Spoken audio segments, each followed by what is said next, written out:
Ey Allohning quli, Allohning huzurida turishligingizni eslang.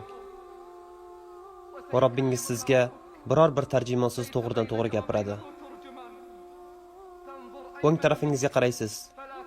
Shunda faqat qilgan amallaringizni ko'rasiz. Va chap tarafingizga qaraysiz. Faqat qilgan amallaringizni ko'rasiz. Oldi tarafingizga qaraysiz. Faqatgina do'zaxni ko'rasiz.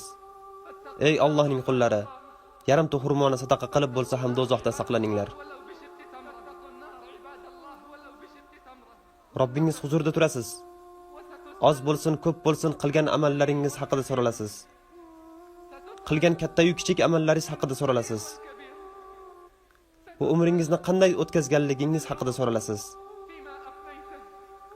Va yoshligingizni qanday o'tkazganligingiz haqida so'ralasiz. Va mol va davlatingizni qayerdan topib va qayerga sarflaganingiz haqida so'ralasiz. Siz hali hisob berishlik oson bo'ladi deb o'ylamang. Va yana namoz haqida so'ralasiz. Uni qanday o'qidingiz? Uni muhofaza qila oldingizmi? Roza va zakot haqida so'ralasiz. Va qilgan har bir katta-yu kichik amallaringiz haqida so'ralasiz.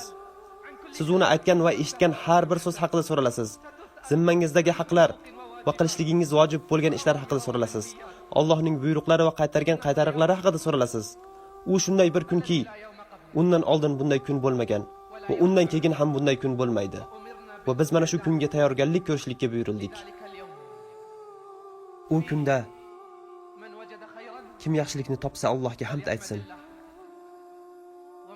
Va kim yaxshilikni topmasa, faqatgina o'zini malomat qilsin.